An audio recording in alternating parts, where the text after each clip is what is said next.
Lucinda Spokes. I'm Head of Public Engagement at the University of Cambridge.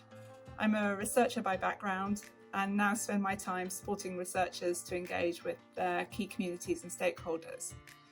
I was responsible for writing the public and community engagement section of the KEF return.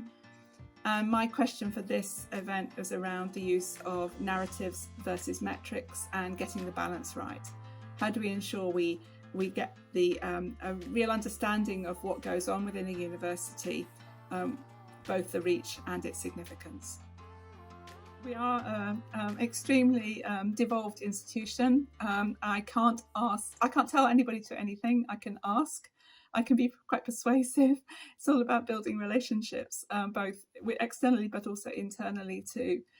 I can't expect everybody to do engagement, but I want those that do to do it well.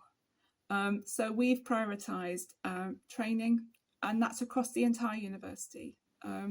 Not just in small pockets. We train hundreds of people each year, providing, introductory level courses in engagement and evaluation, because actually, of course, evaluating what you do is so fundamental to the whole process.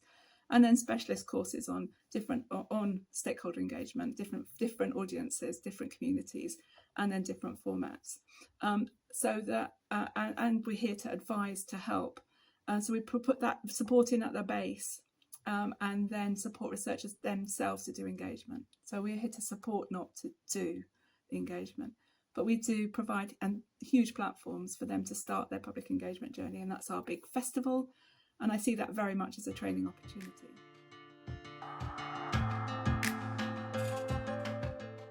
I found the narrative, having to write the narrative, extremely positive experience. I think across, from all of us involved within the university, the narrative parts allowed us to really show the depth and the breadth of the work that we do across the university.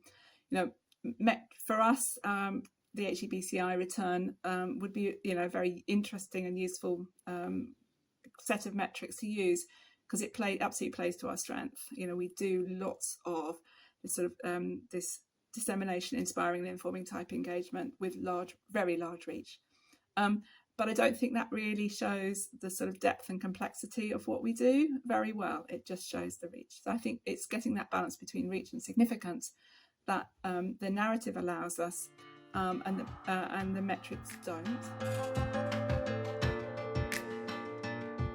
The process I used to develop our narrative for this was one that was a sort of reflection on what we do, looking at our strategy, our guiding principles, our vision for public engagement. Lots and lots of discussion, of course, with people across the university at all different levels, from the people who use our training services, from the people we offer advice to, all the way through to senior leadership. And one of the great things about the KEF at Cambridge was that we had a whole group of people as a part of a working group, from pro-vice chancellors through to those of us on the ground to deliver this activity. So I think that was one of the real positives for the institution, and for this in developing that. So it's definitely done through reflection and through consultation. So on to my own thoughts. I think reflecting the diversity of engagement styles, formats and public engagement success across a large devolved institution such as the University of Cambridge is extremely difficult. But the narrative style of the KEF allowed us to explain and justify our approach to engagement. It allowed us to look to our strengths, identify areas for improvement. I think the guidelines were helpful, but they were interpretable in a huge number of ways. And this is where I think issues arose for me in preparing the narrative. For those of us who have such diverse activity, it's impossible to include everyone and everything we do in such a short space. We rely on the guidance to know what the spirit of the question is and to help us answer them effectively and report in a useful way. So for us, there'll always be examples of excellence, examples of great engagement, but also areas where there's little or no activity. Were we meant to be showcasing and scoring the particular examples of excellence, or looking more broadly?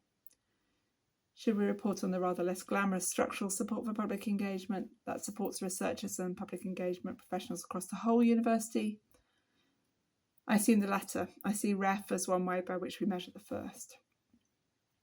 And even though I wildly hope that all researchers will embrace engaged research practice, I'm experienced enough to know I can't expect this. Particularly within our university, it's an unwieldy and unruly one. So very, very focused on research, and one where we can ask but not tell. But I know that by offering support and training, we can provide the skills, the confidence and the competence to enable researchers across the whole university to engage well, should they choose to do so. One fabulous comment we received from a researcher, and I quote, "I was advised," and note the word advised, "to attend your Introduction to Public Engagement course, and did so just out of curiosity. I didn't have any public engagement plans for my research at that time, but once you know something, you can't unknow it." She recently won our VC Award for Research Impact and Engagement.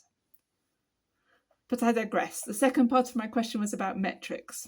The HEBCI return has been suggested as a suitable metric to add into this report, and would in many ways play to our strengths.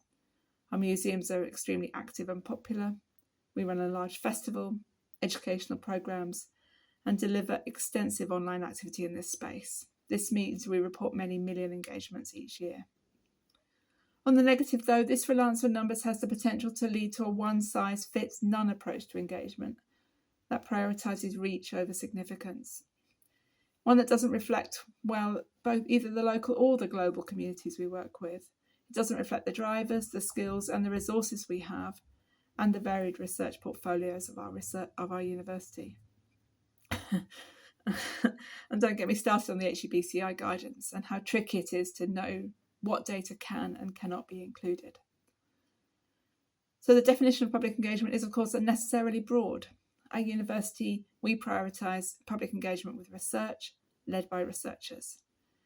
In many research areas, this rightly involves activity to inspire and inform, but within many disciplines, there are wonderful examples of fully consultative and co-produced research with key communities and stakeholders that leads to worldwide positive societal impact.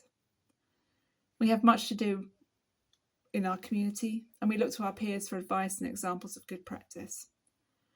And actually, I'd suggest the knowledge of what we could and should be doing with more resource influences how we score ourselves too. There will always be issues with data collection, evaluation and reporting when engagement takes so many different forms, where research funding is short and focused, where public engagement teams are small and very stretched. But strong guidance on what counts and what evidence is needed to show success for different types of engagement will help us all ensure we're not comparing apples with oranges, rather valuing both apples and oranges. So to finish, I'd suggest that what the KEF has created is extremely useful for internal reflection, but it doesn't necessarily show an accurate picture of what's going on to those outside the institution. I think this is the bit that needs to be considered going forward.